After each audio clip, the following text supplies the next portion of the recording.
Welcome to Reach, your platform to connect with other executive assistants and acquire game-changing knowledge and perspective. Reach is designed to inspire your workday, guide you through pivotal moments in your career, and transform you into the executive assistant you've always wanted to be.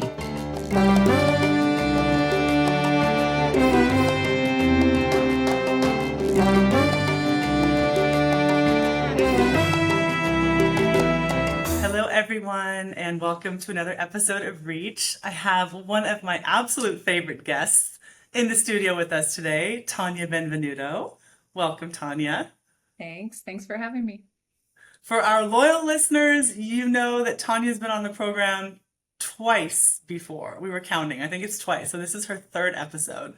And this one is a huge one because today we are commemorating a significant milestone in Tanya's life and career, which is that she has just celebrated her 10-year anniversary with Okta. This one, for me, feels especially special and personal because a million years ago, I had the privilege of placing you at Okta, even though you almost didn't take it, but we can either share that story or not. That's up to you.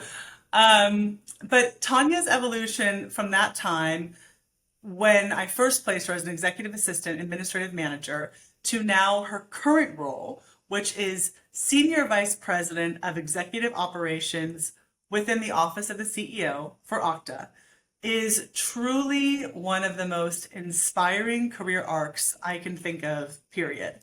And that is why I'm so honored to have her back and for her to be able to share her story with all of our listeners today. Tanya's story, just as a quick snippet, is really, for me, it's a masterclass in determination, in hustling, in strategic wit and intelligence, in self-actualization and really owning your power, owning your potential, and of course, knowing how to advocate for yourself and having belief in oneself. Since we last had Tanya on Reach, she has stepped into an even bigger leadership role, the one that I just mentioned as SVP. So now she is building and shaping an executive operations team that supports Okta's CEO and Okta's top executives. Today, we'll be looking back at the full last 10 years of her life, the challenges, the growth, the lessons she's learned, as well as diving into what it really takes to go from supporting leadership to actually becoming leadership. So Tanya, welcome back. As you can tell by this big old goofy smile on my face, I'm very, very excited to see you, very excited to have you here. So welcome. It's always great to talk to you, Jessica. Thank you, Tanya. So let's start at the beginning. 10 years ago, you joined Okta as an assistant and as the administrative manager. What do you remember about that time? And what was your initial impression of the company and what maybe your opportunities for growth would look like? When I joined the company, I was coming straight out of executive search. So it was more of a formal environment. And so moving over to Okta, it being a software technology company, it was more creative. It wasn't as, I'd say, I don't want to say polished, but it wasn't as structured, the executive search firm that I came from. So when I walked in on my first day, I was a little bit overwhelmed by all of the creativity and snacks and, cool things that they had in the office. And I was like, okay, this is different. Very quickly, I learned that what I was bringing to Okta was, and my team at the time, I managed the executive assistants, was going to be structure, process, governance, up-leveling, all of the above. And so I knew that I had a lot of work to do, and I was ready to take that on. That was all in addition to supporting the CEO as his executive assistant. And so I just knew that I had to come up with a plan fast of how to execute, how to get the CEO to trust me, how to get the team's buy-in and for them to trust me. And I would say within a week or two, I had a really good understanding of the pain points, the improvements that needed to be made. I really focused on up-leveling the team initially because our CEO at the time, he didn't really utilize me as an EA the way that he should have. And so I was doing that probably about 20% of the time and dedicating 80% of the time to developing the team and making sure that we had the right people in the seats and they had the right executive assistant to executive ratio. I remember when I joined, there were like each executive assistant supported about 8 to 9 executives. It was Mm. just, it was crazy. It Oh, was man. chaos. And Hmm. so I quickly realized that there was a lot of work to do. And what about your potential? Like in your wildest imagination, did you see yourself being there for 10 years? Did you No. see that there was this immense upside for you? No, not at the time, because when I first joined, the CEO was a different person than he is today. We didn't have the partnership, the relationship. He didn't trust me yet. He was very, very hesitant to really give me anything up front. Mm. So when I first joined, I thought to myself, was this the right move? Will I be able to grow? Am I going to be able to form a relationship with the CEO? Like the relationships that I've had in the past with other executives that I've worked with. He Hmm. was just different. Hmm. And so it took a few months. And once I started to really openly communicate with him and share what I could do to elevate him and save him time, what experience I had, what I was capable of, slowly he started allowing me to take on more and more. Once he saw what I was capable of doing, he just really opened the floodgates and just gave me everything. But it took him some time to trust me, and I had to really earn it. And something about me, as you know, I don't just go into a job and just work 40 hours and do the basics. I'm always going to look for what I can do better, more, what can I change, how can I work smarter, not harder, how can I up level the people around me. And so I really thought to myself early on, I'm going to turn this into something that's going to work in my favor as well. And Hmm. so that's what I did. I worked really hard and I up leveled the team. I never stopped. Once Todd, our CEO, started to really delegate to me, he also gave me a seat at the table, which was really important. He gave me the valuable information that I needed in order to execute and in a timely manner. And so that was really helpful. Early on, he knew that that was the right decision to allow me access to his inbox, to have me in all of the executive meetings. I mean, how am I supposed to prioritize if I don't understand the business needs? Hmm. And so he quickly bought into that. It wasn't without me having to convince him, though. I had to sit down with him and tell him what I was capable of and how I could make him better, but I was going to need some things from him in return. So he bought in and decided to, like I said, give me a seat at the table. And it was at that moment that I really just felt like I was now a builder and an owner, and I was part of this company, and I was valuable, and my work really mattered. And he made that very clear to me as well. And so that was very helpful throughout my career because I knew that I had him as a true partner and Hmm. he was on my side. He believed in me, and that's all I really needed. I mean, let's be honest, I walked in with a ton of confidence. Hmm. Um, in my interview, he actually called me cocky because I just was telling him what I was capable of, you know? And I mean, maybe I'm a little confident, but I had to clarify that I'm confident, not cocky. And so I wanted to show him why I was so confident. I've been doing this for several years. I know what I'm doing.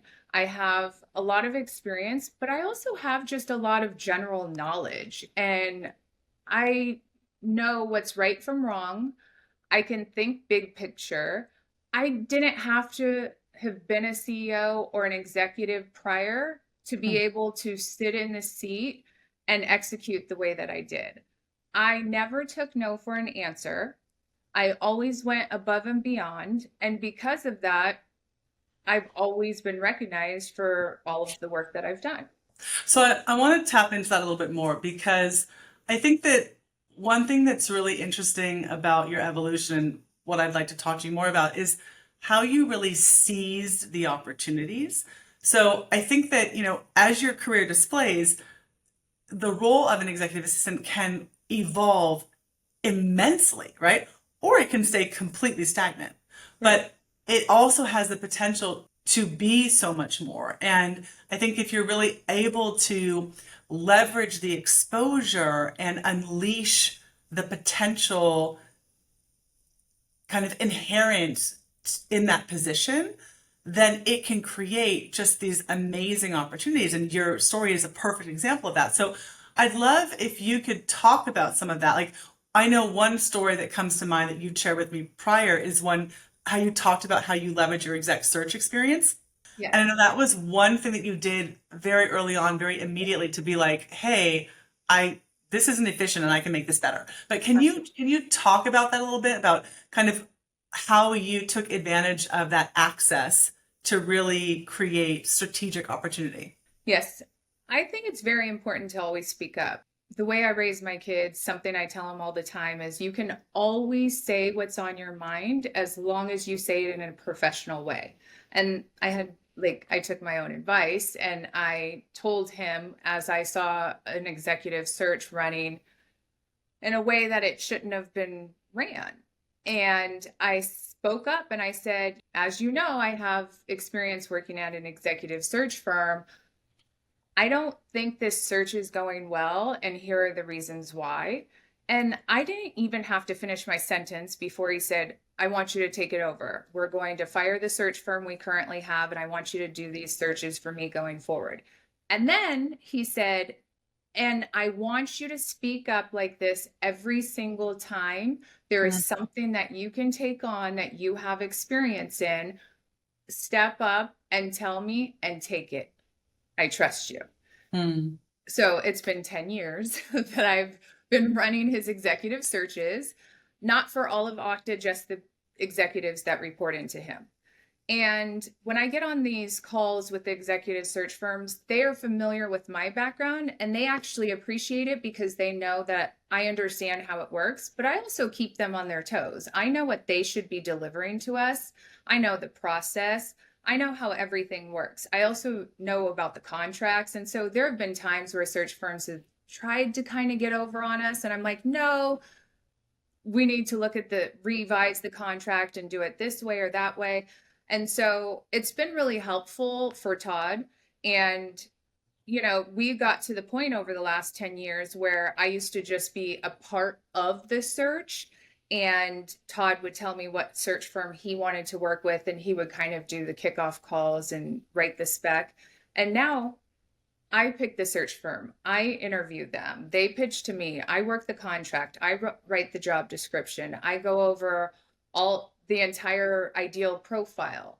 And by the time it gets to Todd's meeting with them to just say, these are the things that I personally care about. And in addition to what Tanya has already gone over with you. So it saves Todd, our CEO, a lot of time having to work on that. I know I don't think like him, but I know how he thinks. I know what he wants, and I also know what he needs. And there are times where I think I know him better than he knows himself. He might think he needs one thing, and I know that as an executive team, we need something else. And he may not be picking up on that. So I'm going to run a play in the background, maybe not even tell him, but I know what's best for us, what's best for Okta, what's best for Todd and the executive team. And so net is as an EA, I've always told my team, and this is what I always try to do while I'm an EA. The primary goal is to free the executive to focus on leading the company or the business unit, whatever it is. So you take whatever you can off of their plate so they can do just that. It may not be within your job description. It may be totally outside of your position. And it doesn't matter. Your goal is to save the executive time so they could focus on the bigger things. And so the executive search, that was one example of something that I took on that ended up being a great thing. And I've saved him so much time over the years. And was that in my job description? Is that part of an EA's role? No, an EA may do the scheduling, may set up the calls, but they're not going to go any further than that. And I just have never been content in just doing the basics. I'm like, okay, well, I can take this a step further. I can also write the description. I can also meet with the executive search firm ahead of time and let them know that here are ideal profiles we want to target and here's why, and talk about comp and talk about location, all of the things that I know Todd's going to have to cover anyway. Like, I'm just going to take that off his plate. And so that was the first example. That was about 3 months into Okta. And he saw how I executed that executive search. It went really well. And then, like I said, I've done all of his executive searches since. So you said, I'm running a play in the background. So he might think one thing is happening, but you're running a play in the background. I feel like a lot of executives think they need something, right? And they may be very focused on very specific bullet points, let's say in a job description. And they may think they need somebody that is very operational or very technical or whatever it is. They actually do need some of those things. Like, some of those are basics, right? Yes, they have to have had this certain experience, but being able to be around the executive team and see where there are gaps and see the issues that the team has had in the past and how maybe certain departments haven't been able to get along. Maybe location has played a role. So an executive being remote and other executives being in office. I always add my 2 cents. And does Todd always know about it? No, but in the end, I've done this with him so many times. In the end, he's like, oh, that's really smart that we got a candidate that looks like this. I'm like, yeah, I told them that we actually need this. I know you didn't mention it, but I know what's good for us. So we're just going to do that. And I've done it so many times. I know what he needs, and he may not know he needs it. And so that's the type of play that I'm running in the background. Also, I think certain executives tend to focus, like hyper focus on certain areas, and they forget that there are other things that surround that are very important. And so I feel like it's my job to focus on those other surrounding factors and pull those in and make what we're doing really great. I like that. And that's what I mean about taking advantage of your vantage point, right? And so you're in a position of privilege when you work that closely to the CEO, when you work that closely to the nucleus of the company, right? Like, you have access to everything. And so when I was talking about that in the introduction of you, talking about how you have this really strategic wit about you and this strategic approach, it's because you're picking up on all of those things and you're able to actually implement and operationalize that information in a way that's constructive and beneficial. And so I think that is part of your secret sauce and part of what sets you up, for the kind of growth that we're talking about, that we're exploring today. So let's talk about these transitions, because you've had a number of titles. So walk us through all the different titles that you've had until today. And then can you also talk to us about how did these title changes and transitions come about? As you mentioned, I was hired as the administrative manager to manage the team, the EA team, as well as support Todd. A couple years into the role, we IPO'd. I had grown the executive assistant team to about 12 EAs at that time. I had a balanced ratio of 2 executives to 1 EA based on the role of the executive, right? So like the CFO, he had 1, our co-founder had 1-to-1, Todd and I were 1-to-1. But I really balanced it out. I put a lot of structure in place. There was a ton of resistance, but I never let up. when I say resistance, it was with the team. They didn't like me coming in, this new person, and making all of these changes. It was a circus before. I'm just going to be super transparent. It was all over the place. And maybe it's because of my background working at Merrill Lynch, working at Egon Zehnder, having a lot of structure and governance in place. I knew what was right in order to perform well. Some of the executive assistants were working remote, they were working crazy hours, they didn't want backups. And I was like, no, we're going to have a backup to each EA because the executive needs to have support in your absence. And they pushed back and they created so much drama around that. And I just had to put my foot down and I said, nope, we're going to do this. This is how it's going to be. And you can either, go with the flow or like not be here. And so I had a really good team in place at that time. Todd was really trusting me. I had access to his inbox. I was doing a lot of work on his behalf, as well as managing the team and doing my job as the EA to the CEO. And there was just more and more and more that I was doing. And so I advocate for myself at all times. And I had to make sure that Todd was aware of what I was actually doing. I even say to him now, you don't know what I do. And he's like, yes, I do. I'm like, you don't actually know what I do. And he didn't know what I did then. And is it really his job to know what I do? No, he just knows that the calendar's done, the travel's booked, everything is how it's supposed to be. But he doesn't know what goes into it on the back end. And so I made sure that I let him know how much work I was doing, how above and beyond I was going, how many things outside of the actual role I was taking on. And I had to also let him know that every time a problem came to me and he turned around and said, Tanya, can you just handle it? That was worth something. And so, and when I say problem, it's not an EA type of problem. I mean, Sure. we were talking about strategic, big things that he's just like, I don't have time for this. Can you just figure it out? Absolutely. Every single time. Mm-hmm. And so after the 2 years and going public, and I did everything on my own through going public, now becoming a public company, taking on that transition. And as a public company, there's a lot more that you have to do. You have earnings, you have quiet period, you have investor, like all kinds of other things, right? And that transition was seamless for him.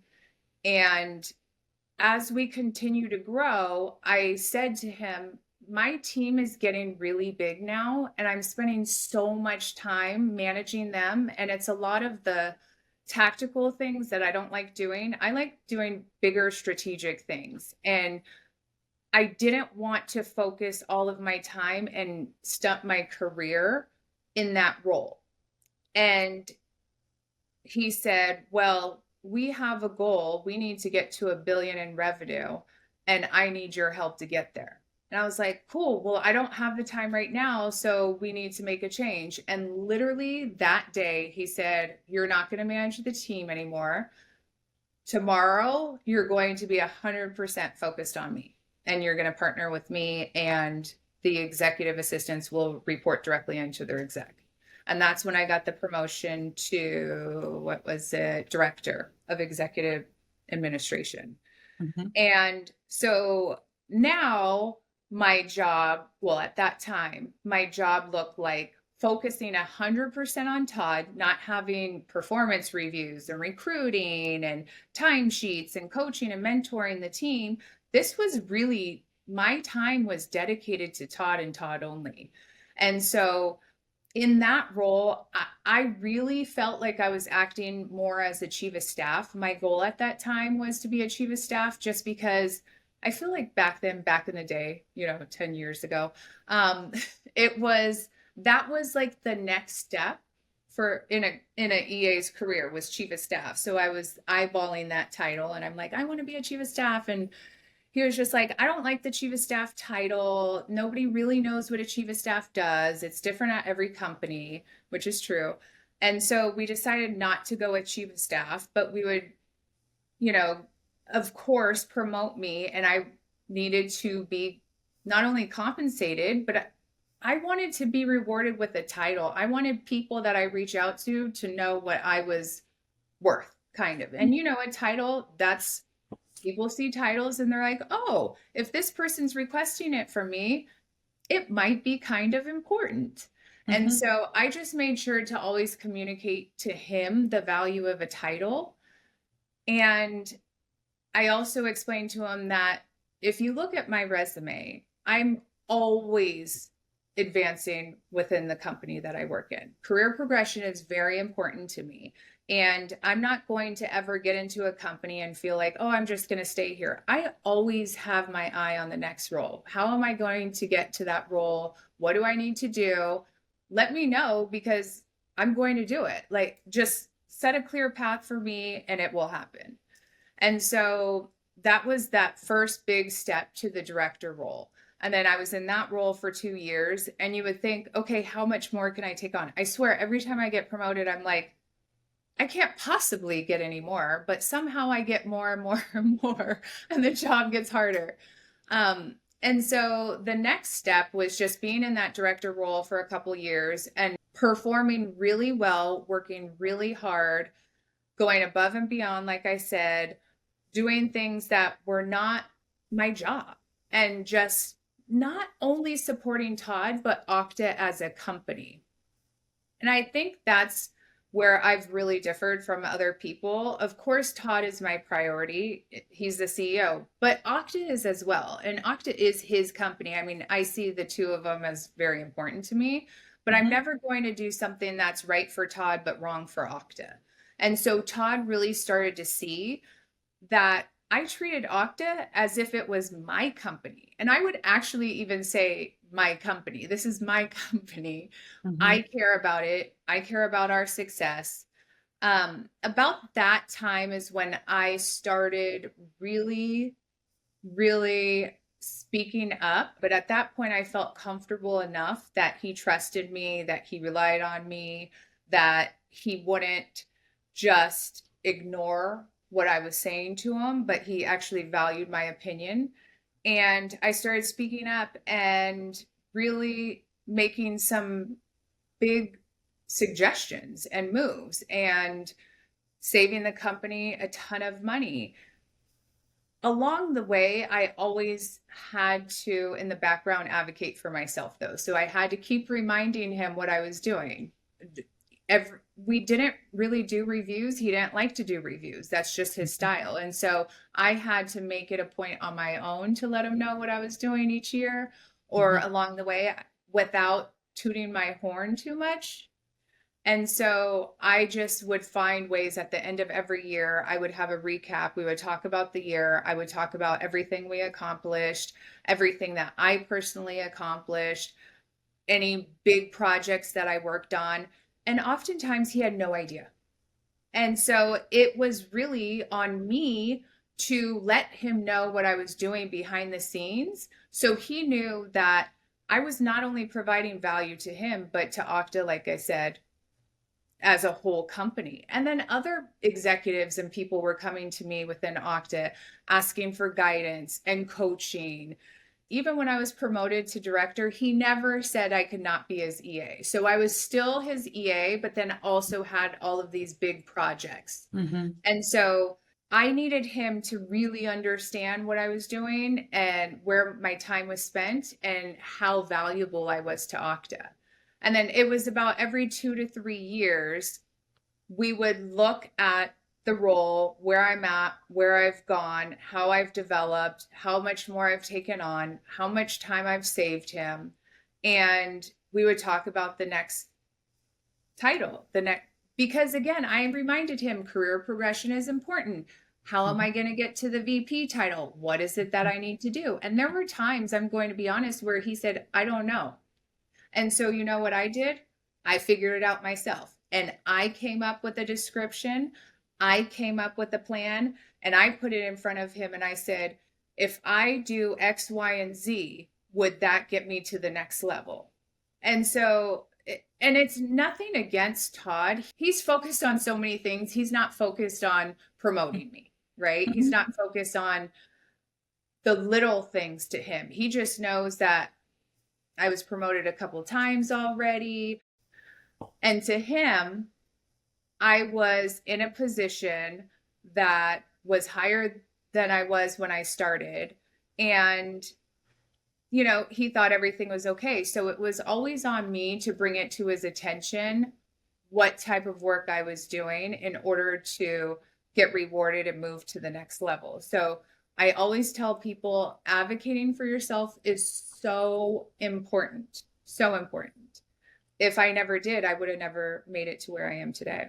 I want to ask where that comes from because as long as I've known you, which is a long time now at this point, um, that has been, if I had to say, like, what is your mantra? One of the very quintessential things that I associate with you is advocacy and, you know, knowing your value and being really unabashedly, like unapologetically confident about who you are and what you want and what you deserve. And like that is a theme for you. And I'm curious, like when you say like I'm always advocating for myself at all times, like I want to understand that. Like why? Where does that come from?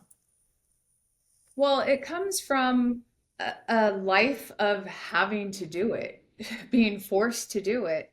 I started from the bottom and I knew that I wanted to make it far in my career. I had a child when I was young, and a lot of people thought that I was going to fail and that I was going to be another statistic. And I was determined to succeed. I started as a receptionist at a startup, and immediately I was like, okay, this is not going to work for me.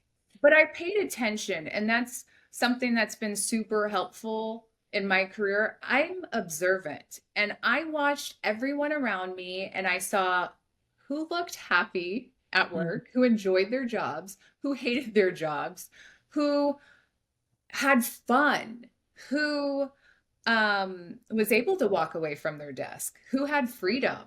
And quickly I figured out it wasn't the receptionist. And so I'm like, okay, so I don't want to do this, but of course I'm going to stick it out. I need to just figure out how I get to that role over there. And for me, it was HR.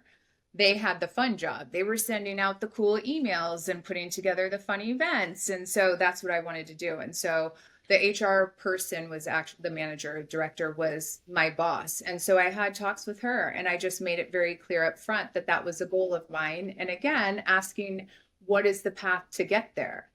And 6 months later, I was promoted to HR coordinator. And then we actually ended up getting acquired.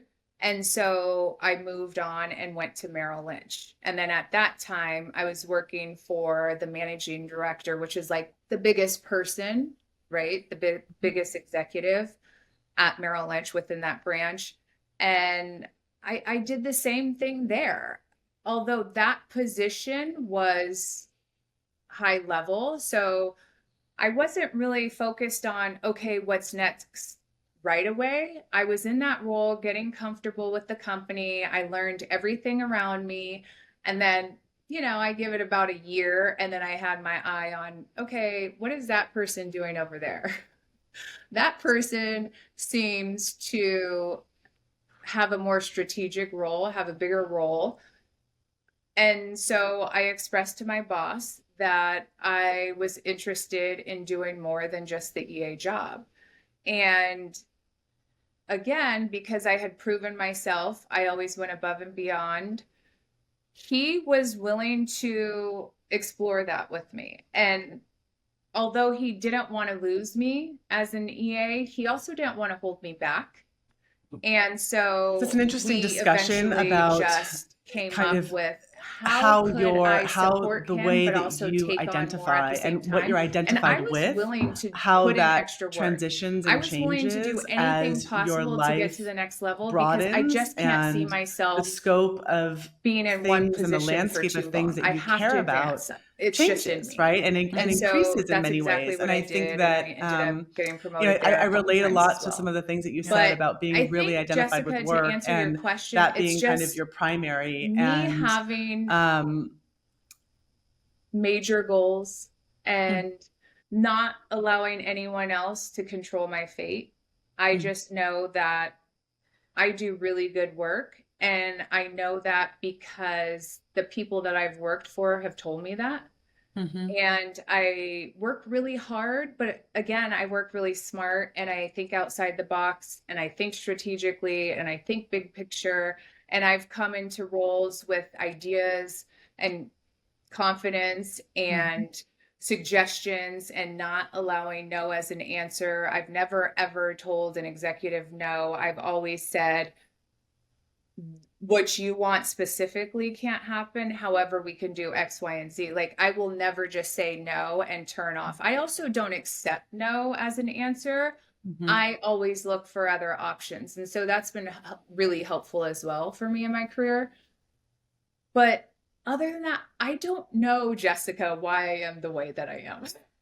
Yeah. I mean, it definitely wasn't taught. It was something I think that because my back was against the wall at 17 when I had a child, and I Mm. knew I wanted to provide a good life, that I had to do what I had to do. And if that meant working really, really, really hard, I was going to do that. And I was going to be successful for my child. So I hope what people are hearing is that these things didn't just sort of miraculously fall from the sky and they just landed in Tanya's lap and there it was. And the navigation of your career is a really conscious and deliberate effort. So I really, if people take nothing else from today, I want people to understand that. I'm also curious, like going back to what you said a little bit earlier, you said that when you got the first promotion, Todd said, we need to be a billion dollar company and I need you to help me get there and to do that. What did he mean by that? And what was your contribution to that? I think what he meant by that is he needs a lot of support and not as an EA, but as a partner. He needed somebody to be a thought partner, to execute. One thing that I'm really known for is execution. I do not wait to execute. If I am given a task, I like to check it off my list as soon as possible. And so if there's something that I'm responsible for, I'm going to make sure it gets done. I follow up. It just happened. Like I can't move on without it being executed properly and in a timely manner, as you know from prior Oh, I know. I love it. um, I think he just really needed somebody to have his back, to push him, Hmm. just be that overall thought partner. And he, at this point, we had been working together for a decent amount of time, and he knew that he doesn't know everything and he's not the smartest person in the room. He says, I always hire people that are smarter than me. You should always do that. And so sometimes it was just a matter of a gut check. Sometimes it was us brainstorming and putting together a plan. Sometimes it was, Tanya, can you just fix this? Lots of that. And it was, again, allowing him to focus on leading the company and the main priorities for the business at that time. So, me taking so many things off of his plate allowed him to do just that. And so, whatever it was, I mean, there was not one specific thing. I did so much for him during that time that I think just him being able to offload some things was super valuable to him. And part of having his inbox was there were days he never checked his email and he knew he didn't have to because if there was something that was urgent and I needed to bring it to him, I would. But he didn't have the stress of having to keep up on the email, handle all of these things that are going on around him because he knew I was all over it. And so that really freed him. He was sheltered from all the distractions. So when we last had you on, it was in 2021, and it was to talk about your experience of taking Okta public on the Nasdaq, actually ringing the bell, being in New York, all the fun things. It's a great episode. If people haven't listened to it, go back and listen to it. It's a lot of fun. But I'm curious, as you look back in that time since, what stands out about that time, and how has the company's ensuing growth since going public, how has that contributed to your own growth and kind of opened up the possibilities for you? Well, so let me go back a little further. So when I joined Okta, we had about 450 employees, 450. At the time we went public, I want to say we were probably closer to 1,000. And we didn't have offices globally yet, not as many as we have now. And so we were really a young company.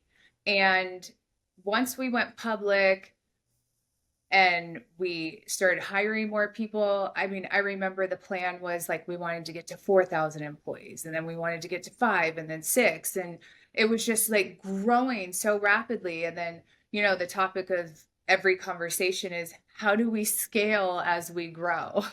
And as the company grew, there was a lot more to do. There were a lot more employees, locations, priorities. There were just so many things that were coming our way, in addition to these earnings that we have to do every single quarter and talk to, investors and do callbacks every single quarter. And then still trying to constantly do press and get out there in the market. And there was just a lot going on, and we were trying to build very quickly, and things happen along the way. People leave. There are, just economics, situations and politics and COVID and everything else that happens. And so you have to just be able to adjust, pivot, keep moving. And so as these things were being thrown our way, I feel like oftentimes, I was the calm for Todd.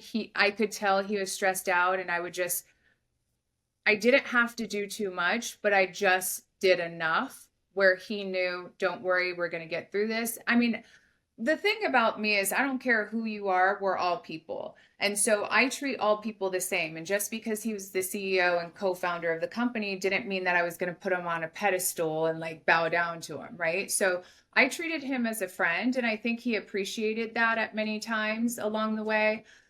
And as the company got bigger, there were more jobs to fill, and there was more work to do, and bigger projects. And you lose sight of all of the things that you once were really involved in as a smaller company. You may have known a lot of what was going on when there were 500, 6, 7, 800 people, but now that the company's so large and there are people all over the world and other leaders running different functions, and you're not supposed to be kept in the loop on all things. You're just not as the CEO. Like, you can't have your hands in everything. So there were times where we talked and I said, you have to stay here. You have to trust your leaders, which he always knew, and let them lead and delegate to them and stop trying to take on too much. We have to figure it out what it is that you're going to focus on and leave the rest to your leaders, period. And so he started to kind of let go. But as you can imagine, it's hard at first, especially for a co-founder. That's his company, it's his baby. But again, I thought it was my company too, or think it's my company. So it was my baby too. So I had the same issues along the way where I was like, I have no idea what's going on over there. Somebody else is totally running it, but I'm going to trust that it's going okay. And hopefully they reach out if they need anything from me. And you see through like doing reviews, operational reviews and scorecards and things like that throughout the year, you see the health of the business. And so things were just picking up quickly, and there was more and more opportunity. And with that opportunity, I was stepping in and I was taking advantage, and I was inserting myself where I felt that it was important to insert myself on behalf of Todd. And I think that what happened is people started to really recognize what I was capable of. And like I said, more and more people started bringing me into things. And so then I became more of people would come to me instead of going to Todd because, some people are intimidated by the CEO. And so they felt more comfortable coming to me. And I often, think some people are intimidated by you, Tanya. I don't know. I don't know why. Oh gosh, story of my life. I'm telling you, I don't know why. But Um, they would come to me and I was able to solve the problem without it even having to go to Todd. And again, that's part of freeing Todd's time so that he could focus on leading the company. If I can handle it, I'm going to handle it. And Hmm. so that allowed me to really grow. I never wanted anything to have to like pass me and me not be able to complete it and have to actually give it to Todd.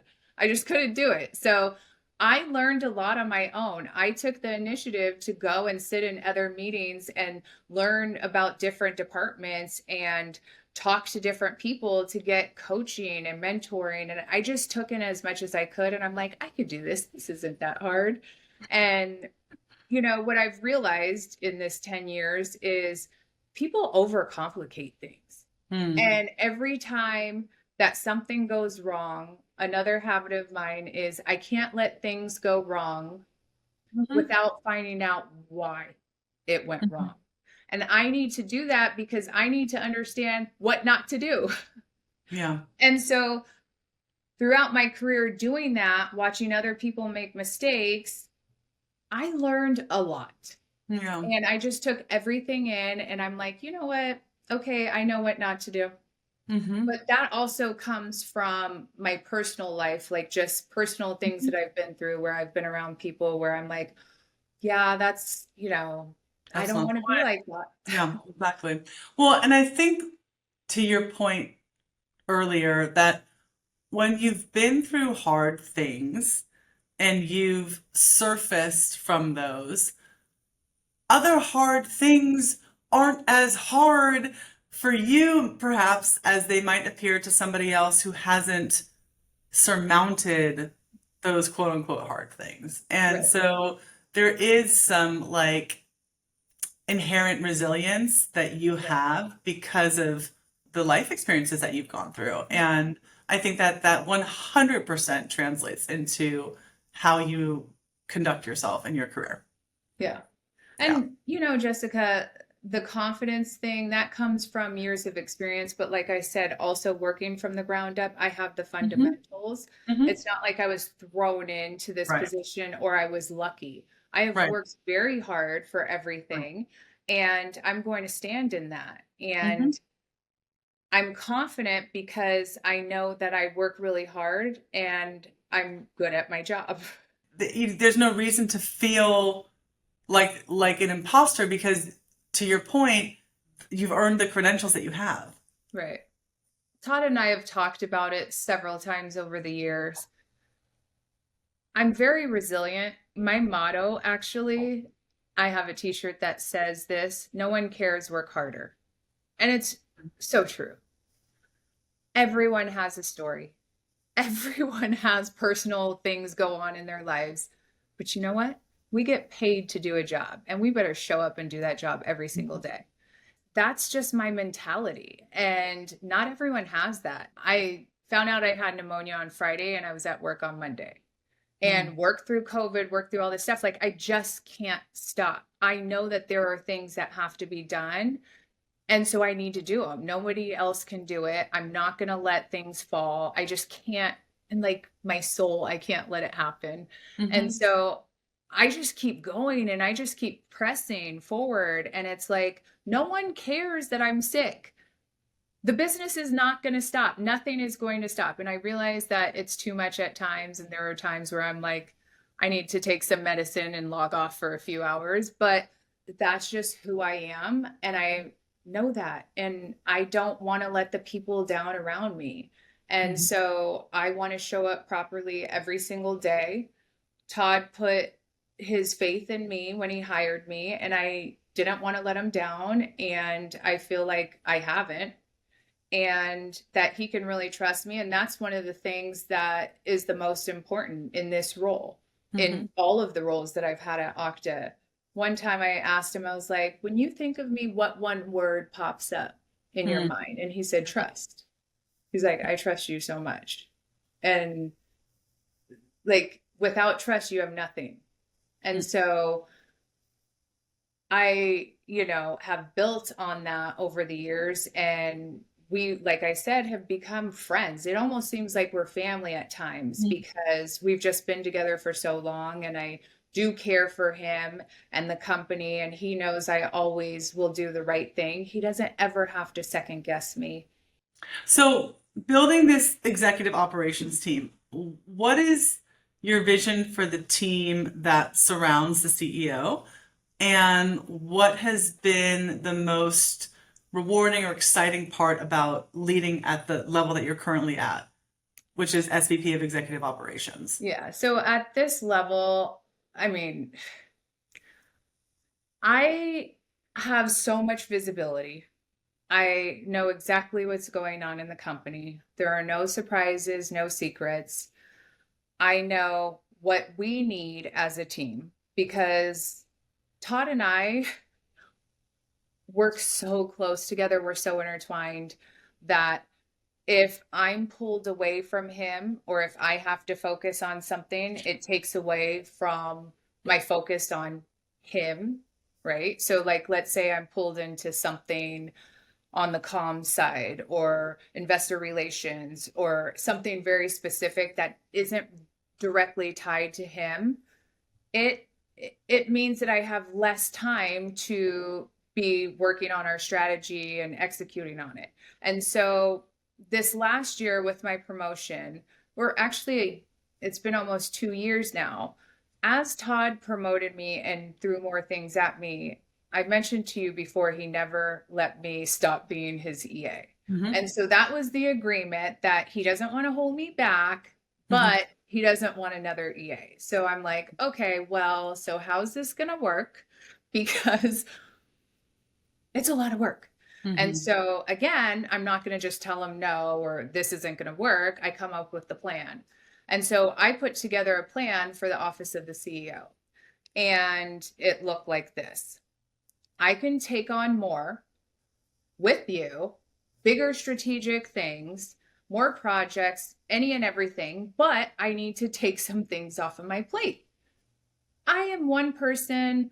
I have a family. I can only do so much. Like, let's look at this and see what makes sense here.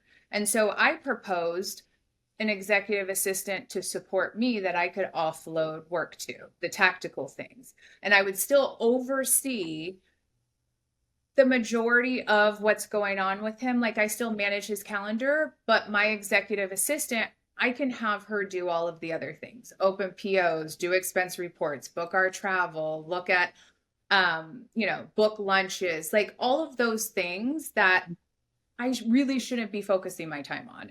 And so he said, that's not a bad idea. And so he agreed to it. And at first, I was sharing the executive assistant with the chief of staff. So the way that it was built out was there was Todd, our CEO, our chief of staff, and then me. And basically, the chief of staff and I had a set of responsibilities that were tied to Todd. So I had a set that I focused on that were directly impacting Todd's role. And then the chief of staff had a set of responsibilities. There was way too much for one person to do it all. So, each one of us had about 4 or 5 things that we really focused on, and our other regular day jobs in the background. So I shared the executive assistant with the chief of staff. So I only really had 50% of the executive assistant's time. I didn't feel like I could delegate much. I'm super protective of Todd and his calendar and his things, and I don't want to screw anything up. So I'll just continue to take this on. And I only gave her a few things, like POs and things that are really time consuming, offsites, doing that type of thing. And then once I was promoted to SVP of Executive Operations, we right now don't have a chief of staff. It's just me and Todd. And Todd said, okay, I'm going to let you have the executive assistant one-to-one, because I do realize that I've really given you a lot more. And I've heard you loud and clear that you need somebody to do this tactical work. So 100%, you get your EA one-to-one. Cool. So the way it works now is I have an EA that supports me. She'll back up me. She also can support Todd if we need her to. Sometimes she travels with us. And then I work with Todd, obviously. I partner with him, but I don't have to do the time consuming tactical things. My assistant is really helpful on that front. And so this is what works for us right now. And if we see that we need an additional person and we're not able to fill the gaps that we need to with the current setup, then we just pivot. But it's that's the nice thing about working directly with the CEO. They get to call the shots. So it's not like you have to go through all these different levels and get approvals. And I can just make a case to them and say, look, I'm at capacity. I can't do anymore. I need some assistance here. I need help. To be fair, I had been telling him that I need additional help for probably 4 or 5 years. It's just he didn't buy into it at the time. It took me having to really convince him and then show him these are all of the things that I'm doing. You keep adding, but you're not taking away. I'm going to go crazy. And he's like, you got it. You can do it. And I'm like, no, I had to stand firm. And again, advocating for myself, I had to let him know things are going to start to slip. Things are not going to be done in the way that I would like them to be done if I don't have enough time to do them. And so with this recent promotion, now I am going to all customer prospect meetings with Todd. And so the two of us take those meetings together, lots of travel, lots of engagement with the go-to-market team. Todd also mentioned, he wants me to support the go-to-market team a lot more and help them bring Todd in and to know when to bring Todd in and how to bring Todd in. And he basically wants me to be able to help the go-to-market with a strategy for each account and how to engage him. And so now a lot more of my time is dedicated to meetings with Todd. I'm in meetings with Todd all day, every day. I have less time to actually respond to emails and stay on top of things. And so I really do lean on my executive assistant to take on more of the things that I was doing before that I frankly don't have time to do anymore. What advice do you have for our listeners who aspire to move into, maybe it's not senior leadership, maybe it's just the next rung in their career, or maybe it is senior leadership, I don't know, but who aspire to move into the next stage? What would you recommend for how they conduct themselves? What should they be paying attention to? What should they be doing? I would say learn as much as you possibly can. Watch the people that are above you, see how they move, and see how you could move smarter. Sit in as many meetings as you possibly can so that you could get a good understanding as to how things operate. And always in the back of your mind, think, how could I add value in this situation? Always have in the back of your mind how you may handle a situation, just kind of as a brain teaser for yourself, right? And make the relationships, talk to the people that you look up to, people that you aspire to be, have a conversation with them and get their guidance and hear from them what they think that you may need to work on or how you can get to the next level, how you can maybe join their team or whatever it is. But speak up, show out, be confident, learn as much as you can, never shy away from a challenge, take on as much as you can, never say no, work really hard. I would like to believe, I'm pretty sure this is true, that my reputation is I respond quickly, I execute, I'm people know if they come to me and ask for something, they're going to get a response, an answer, they'll get some sort of direction, but it's going to get done. And you want to make sure that you always have a really good reputation at work, but also for me, it's also in my personal life. I show up as I am to work. I am the same person I am at work as I am at home. And that's really important because I don't want to have to put on a front at work. I spend so much time at work I don't want to have to go back and forth. And the fact that I'm able to be my authentic self and it works well and people Mhm. appreciate it, they always know, like, for sure, my reputation is I'm very direct. That's Mhm. not a secret. I only have so much time. And I'm not trying to be mean. And I always lead with, like, I'm not trying to rush you or I'm not trying to be cold, but I just need an answer. Right. And so I think that people sometimes think that they have to over fluff and be really nice. Like, being nice is cool, but like, if I get an email and the whole first paragraph is fluff and like, hi, how are you? How was your summer? Blah, blah, blah. I'm probably going to stop reading because I don't have much time. And I know how executives work too. And so I'm just like, just be straight to the point. And because I want that, that's how I am with other people. So I'm Mhm. very direct. And I know that it could come across at times as being cold, but once people get to know me, they know this is just how I am. I'm just like moving along, just trying to get things done. And it's nothing personal. It's just my personality. I'm just very direct. And the last thing would be advocate for yourself, know your worth.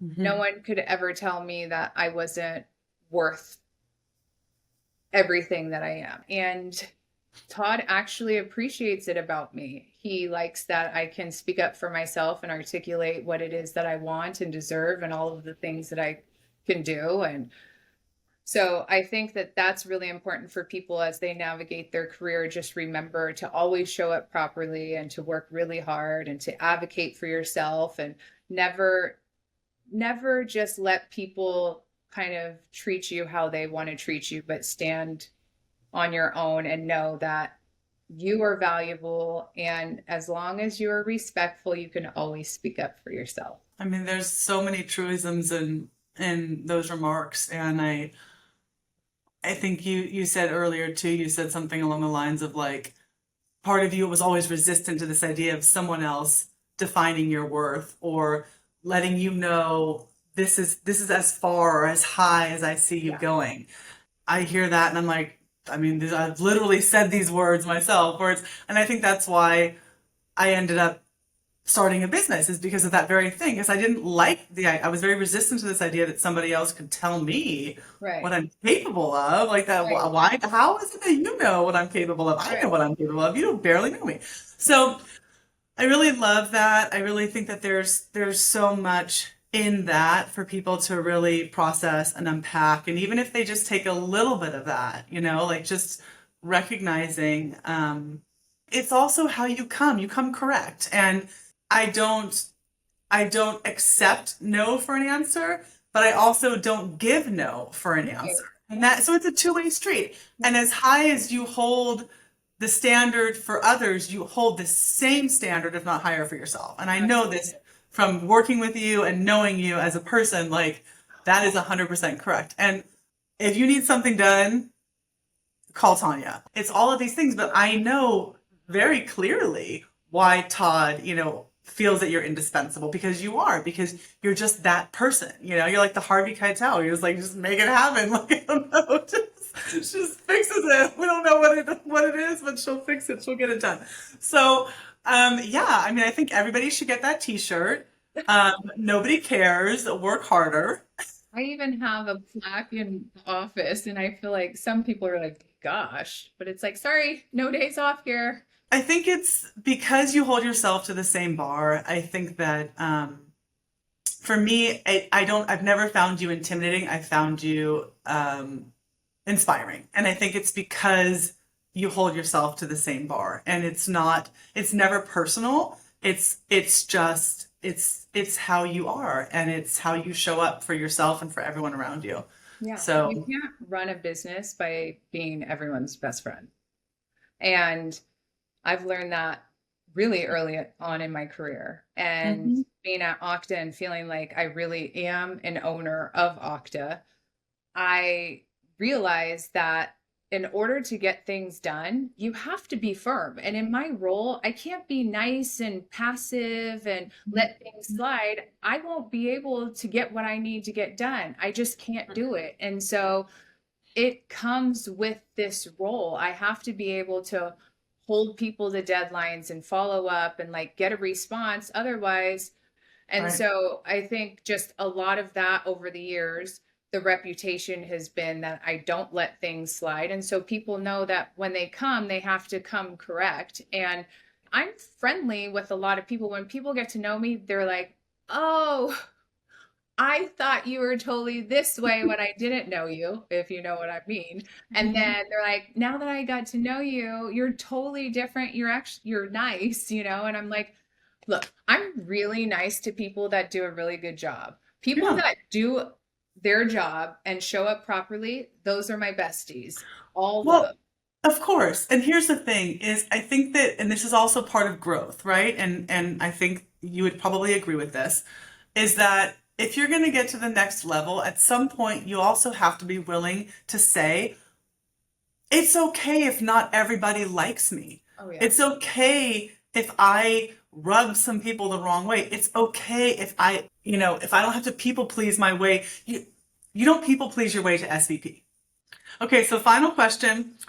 I've already asked you, I'm sure, who you would support if you could support Yeah. anybody, which is our usual. So I'm going to ask you something different. I'm going to ask you if you could look back at your maybe reception self, when you first started your career or whatever it was, if you could look back at your younger self earlier in her career, what bit of advice would you give yourself? Know your worth and advocate for yourself. Work hard. Don't stay within a box. Don't let people hold you back. Like if somebody tells you that you will never qualify or make it to the next level, dig deeper and understand why. What is it going to take? Do you need to take classes? Do you need a certification? Do you need to hire a coach or a mentor? What is it? But don't let anyone limit your potential. If you work hard, make sure it's known what the work that you're doing, and you could do it in a way that's not whining and not Hmm. tooting your own horn every 5 seconds, but there are ways to make it very clear what Hmm. you're providing to the team or the company.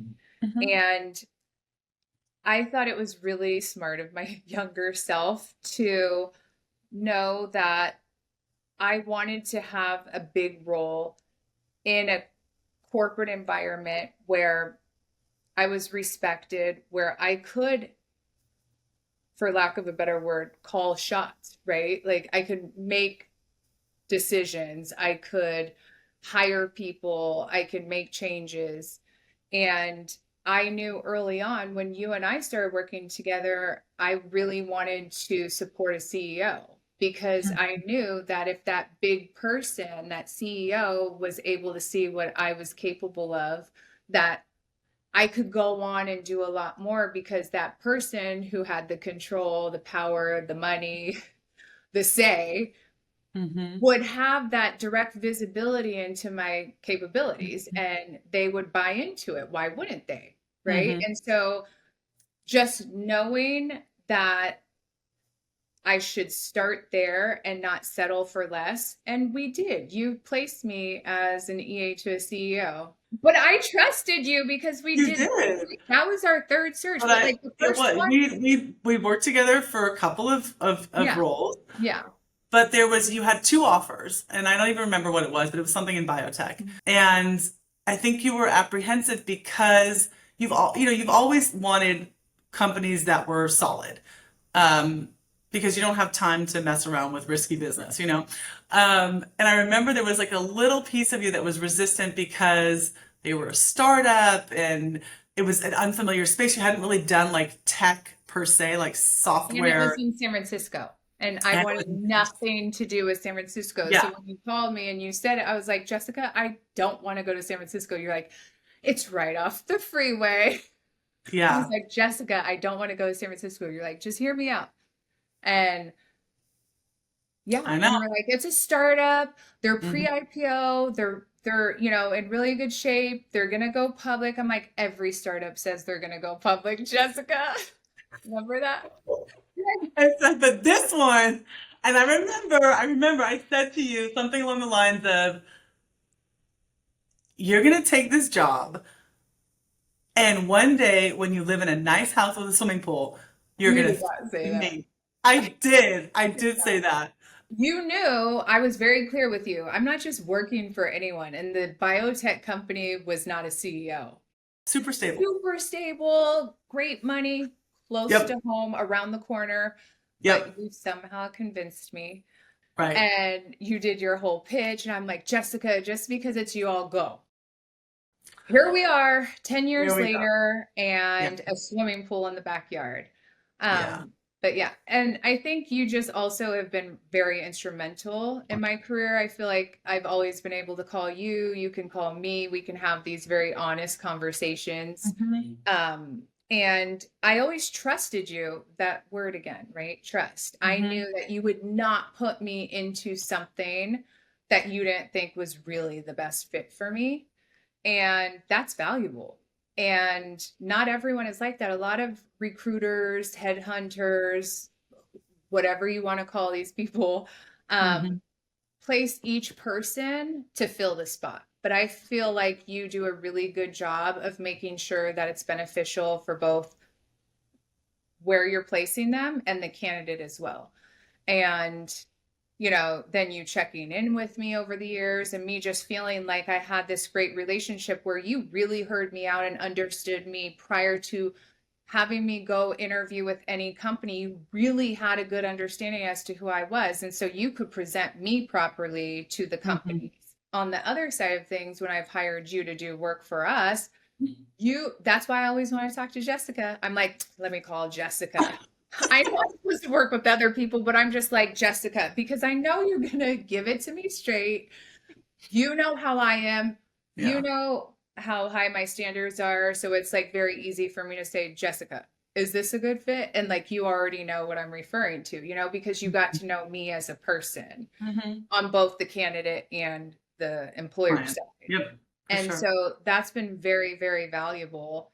And, you know, 10 years later and three placements. And then when we got this third placement together and then we IPO'd, I think I even sent you maybe a picture. Like I have been just checking in with you along the way because I feel like we've grown together in my. No, 100%, 100% we have, and it's been exciting. And I have a soft spot for you because I have a soft spot for people that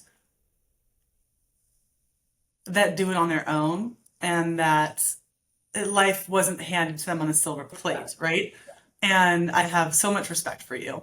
And so when you texted me, have you checked LinkedIn? I was like, I have been on vacation. I have been in Hawaii. No, I have not checked LinkedIn. And I said, well, let me look real quick. And sure enough, I look, and there you are with your new title. And you said in your message, you said, I'll tell you the story. You're like, but I just wanted you to know. And you were one of the first people I wanted to tell. Yeah. And that chokes me up. Like the fact Oh, that we have that kind of relationship, and the fact that I love seeing you succeed. I It know. means a lot to me. I thought like you were going to reach out to me right away or comment or something. I was like, as I was posting it, I was thinking about you specifically. I'm like, she's going to be so proud of me. And then when you didn't, I was like, oh, I'm going to have to text her. I need to get this to her now. Yeah. But yeah, and I had known about it for a little bit, but I wanted to announce it the proper way. Yeah. And I was just looking forward to your reaction because Yeah. like I said, you've been super instrumental and you've been a gut check for me in my career as well. And it's just been such a pleasure to work with you. I'm Yeah. saying all of this to say how important you are to a lot of people that you work with. And I don't know if other people are so forthcoming with the, compliments, but I got you. Well, thank you. We were here. This episode was about celebrating you, but I appreciate that Well, you compliment very much. placed me at I Okta very and much you appreciate pushed that me to compliment. take the job and Yeah. you stayed in touch and you continued. There were times where I kind of was on the ledge and you kind of talked me off of it and just, It's been good. You've also made me look good with some of your placements, girl. I appreciate that. I appreciate that very much. All right, I think that's a wrap. Thank you. It's always a Thank pleasure you. talking to you, Jessica. Thank you. I agree. Always a pleasure. Reach is brought to you by Maven Recruiting Group, who specializes in placing executive assistants and support staff to the Bay Area's most prominent executives and companies. If you've enjoyed being part of our podcast community and are interested in becoming part of our candidate community, we're currently hiring for roles in San Francisco, Silicon Valley, and Los Angeles. You can visit us at www.mavenrec.com to see some of the roles we're currently working on and to submit your resume.